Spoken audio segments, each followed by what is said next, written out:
magnums while jigging bag something. Watch platinum, got jet lag from flights back and forth. Pop corks are the best grapes, make the best CDs and the best tapes. Don't forget the vinyl. Take girls, break spinals. Biggie B, Richie like Lionel. Shit, you seen the Jesus, dip the H classes. What's going on, people? The way I see it, we're back at you again. I'm Terry, it's my boy Comrade. What up, peoples? So yeah, man, we know. It's the KT podcast, just so you know. Just so you know, the way I see it. Sorry, man, we had a little bit of a hiatus because I was over in D.C. representing, you know what I mean? International. Woo! You know, we Caps, Stanley Cup champs. Don't get it twisted. First of all, shouts out to Washington Capitals. First time we won some bum motherfuckers in 44 years. But we champs. Asking something about hockey, I ain't gonna tell you nothing about hockey, but it don't matter. We represent DC, you know what I mean? Well, mess around on the ice, so we was lucky to even get in the jump. It don't matter. We got one brother in the team, though. Oh, we got one brother in the team. Did he score? He carries the water. But anyway, that's another story for another day. But anyway, Washington Caps represent. But we're back at you again. We got a fresh topic, hot topic. Hot topics. Tell them about it, Terry. Permit Patty. Permit. So we're gonna talk about race relations on we're gonna do a multiple series here about race relations.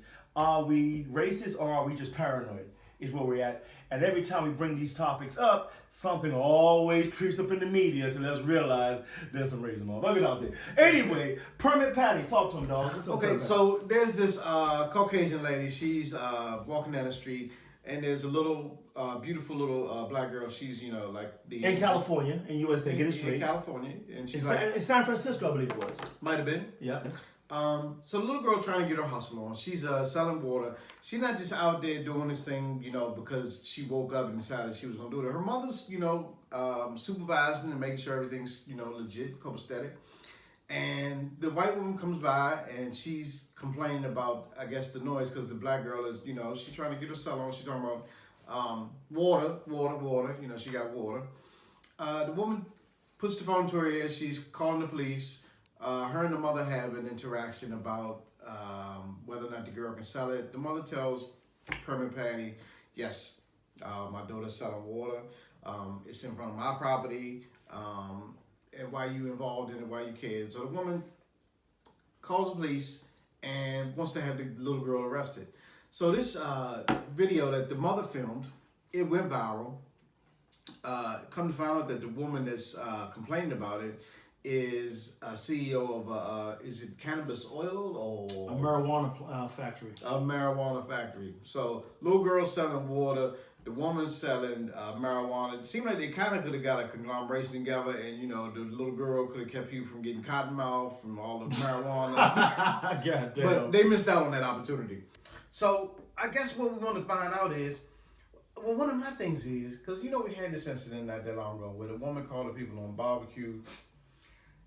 Why is it that white people want to always call the police on something that we doing? That's my concern right there. Mm. It seems like that's a big brush.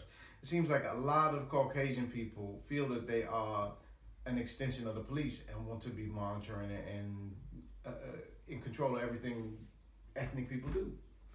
Yeah, I mean, it's a very interesting topic. I mean, like, I share your sentiments as well, but I think also what's more important is that in America, there seems to be, I just came back from the States and I was in Washington, D.C., and there seems to be like a huge concern about the noise that's resonating from Donald Trump.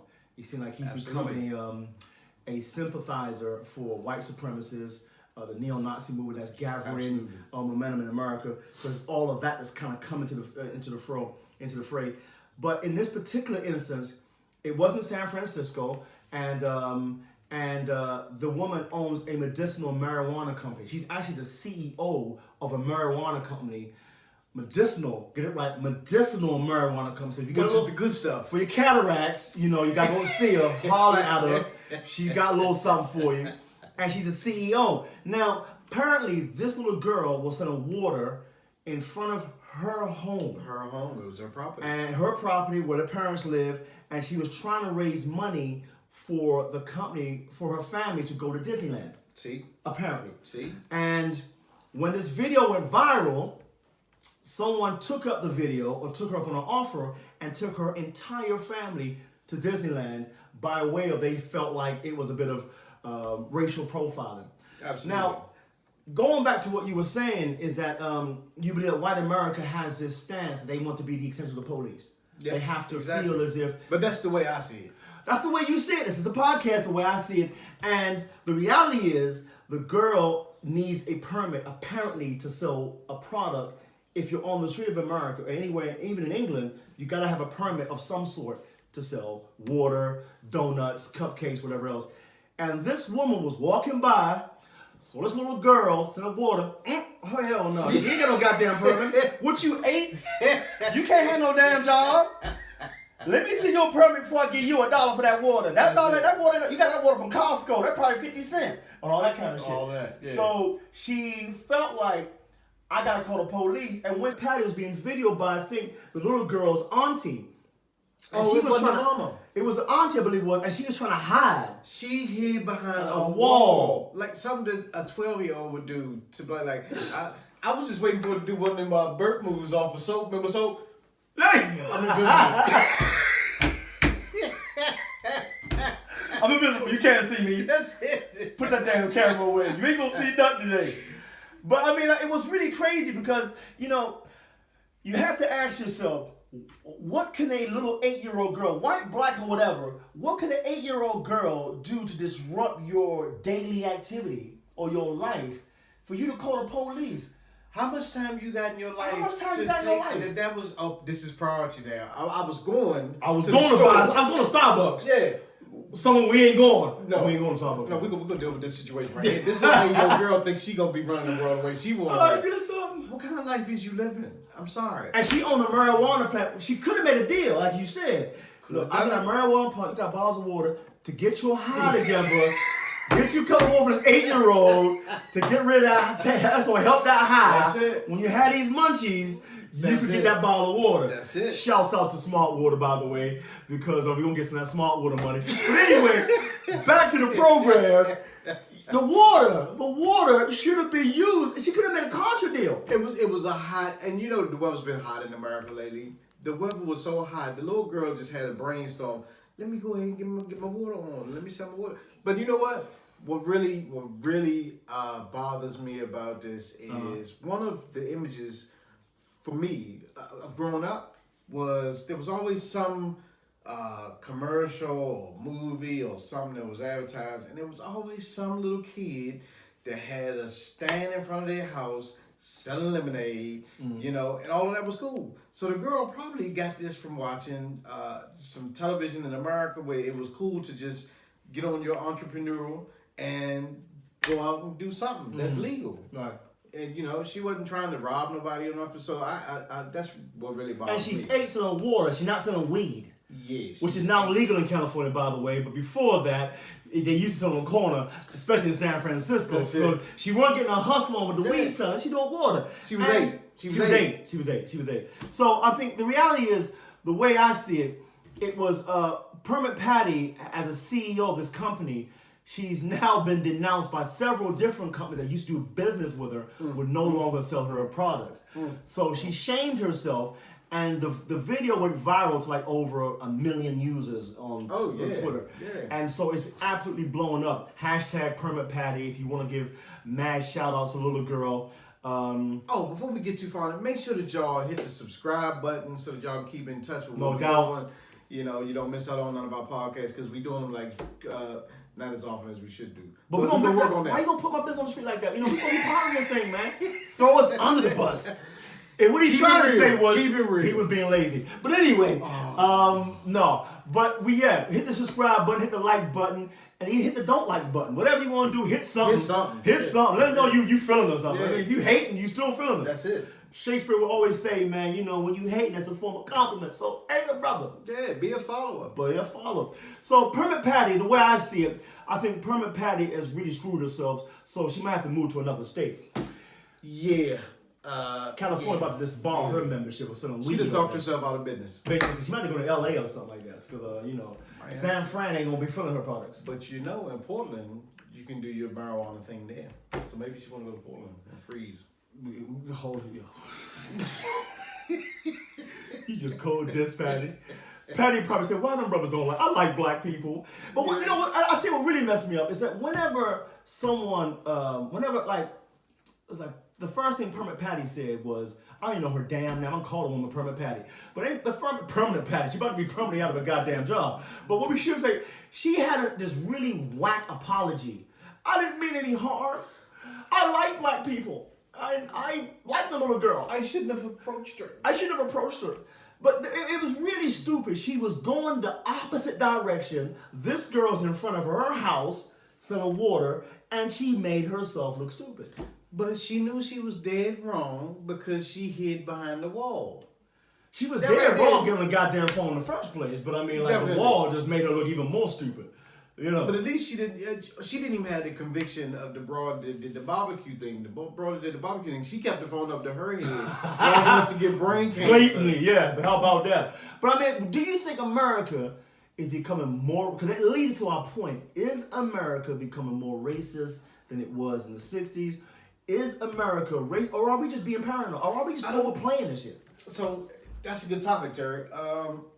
My thoughts, the way I see it, is I think America is as racist as it always was, maybe a bit more. Mm-hmm. But what I think is that because Donald Trump is in office, people are getting a little more confident in expressing their racism, and we're just seeing it more. It's becoming more blatant. Now, I ain't got no stats to back that up because, how do you back up somebody not showing that they're racist, but they're racist? Mm-hmm. But I think that because of Donald Trump being in office, people are becoming a bit more confident and they're just jumping out there and being racist. Well, we have a friend in D.C. called, I won't call his name, but shouts out to to all the educators over in D.C. doing their thing, raising the community. So one of our good friends, D for namesake, he has the opinion that since Trump's appointment in the White House, that, as you said, people are becoming a little bit more vocal, and it seems to be a paradigm shift towards racial empathy, in the sense that people are showing their sense of segregation. Yeah. So they're kind of trying to tear the barriers of integration simply by saying what they feel about people of color. Absolutely. So it's getting brave. It's getting brave again. And there's a bit of a worry because we're a little bit concerned that if that is ignited again, then because he's not denouncing it in the sense that we shouldn't have to build a wall, making all these racial stigmas about people of color. Yep. The latest thing now Trump is doing is with the immigrants, separating the illegal immigrants from the children. Absolutely. So that's crazy. That's more than crazy. That's just unethical. But it makes it seem as if America is taking a step backwards. Yes. And we live in London, and obviously being raised in the United States, we see things from both sides. So across the pond in England, it's a little bit tame. Would you agree, or do you think it's just not it's not that much of an issue here in England? I think it's less of an issue here, simply because this is more of a melting pot of cultures. London or England? Well, London, definitely. Right. I think England has a lot of tolerance as well as far as the entire country. Right. And it's probably got something to do with the positioning of England because it's so close to Europe. Mm-hmm. It's used as an international hub. Mm-hmm. It's a hub of finance. So until Brexit comes in, that shit gonna change. Oh yeah. But that's another topic for another day. That's a whole other thing, and I'm gonna lose friends on that topic. But anyway. I think you're gonna leave the country on that topic. You're gonna do better than that one. You're gonna relocate after that one. Leave. So anyway, I think it's you find more acceptance here in London than you do in anywhere. Well, not anywhere. I would say than you find nationally in the U.S. Mm-hmm. Now you do have some pockets that have a bit more tolerance for inter-ethnic, interracial relationships, like New York, like D.C. That they're more intellectually advanced than other parts. Well, we have stats that can back this up. That's going to lead us into our next podcast when we talk about marriage and interracial relationships. We're going to talk about that. So this topic just kind of neatly moves us into our next podcast. So stay tuned for that. But also, I think what's very interesting is that in America, when they look at interracial relationships, they break it down intricately state by state, and they look at, we'll talk about this more in our next podcast, about what state has the highest percentage of interracial relationships. Yep. So, in one sense, America is slightly moving towards interracial relationship, and it's an acceptance of this sort of the whole, and the masses moving Absolutely. towards this sort of the interracial relationships, and embracing the integration of different cultures and different races. Yeah. But then on the other hand, there's another movement reigniting where it doesn't like what's occurring, and they're trying not necessarily reverse it, because that's going to be obviously impossible unless laws start to happen to sort of reverse laws that made civil rights bills necessary in the 1960s and beyond. Yeah. However, there seems to be a strong sentiment that I wouldn't necessarily agree that Trump is igniting it. I gotta be careful when he says it, because what we don't want to do is become very blasé about our approach. I think he's facilitating it. He's Expediting it. I think facilitate may be a better choice of words, because to say that someone's doing it, you have to almost hear him say or catch him in so many obvious situations because after that it just becomes speculative. Yeah. And we're not speculative brothers. We're factual brothers. No doubt. So the reality is, we like to think that he's facilitating it by not denouncing certain movements, and some of the practices and laws he's trying to implement means that he's trying to facilitate separation and division. Absolutely. So he's a bit divisive in his stance. Would you agree with that? Yeah, I agree with that. So I guess the way I'm gonna say I see it, or the way I see it is, I think America is as racist as it always has been, and I think maybe it's a little bit more racist. That's the way I see it. So send us your views on this topic. I mean, you can get us on the podcast. You can email us. You can hit us on the Twitter. But yeah, hit the subscribe button. Hit your comments and tell what you think. We can keep this topic going. If we get enough following behind it, we might bring the topic back up again. Absolutely. But like I said, this is an interesting situation, because Permit Patty, maybe she's when I hear stuff like this, it just reminds me that we're not out the woodworks. Oh no! It reminds me that you know what what it really does for me. It makes me aware that we've got a whole lot of work to do, and I think we've even rested on our laurels and accepted it. Everything's over. We've got our civil rights movement, all that's done, and everything. Voters' Right Act. Yeah, everything's Obama's finished. in office. It's all good. Yeah, it's all good. But it's very clear it ain't all good and it ain't all over. So hit us up on the way I see it, the K&T podcast. We'll be back at you with more topics. Until then, stay tuned. Peace.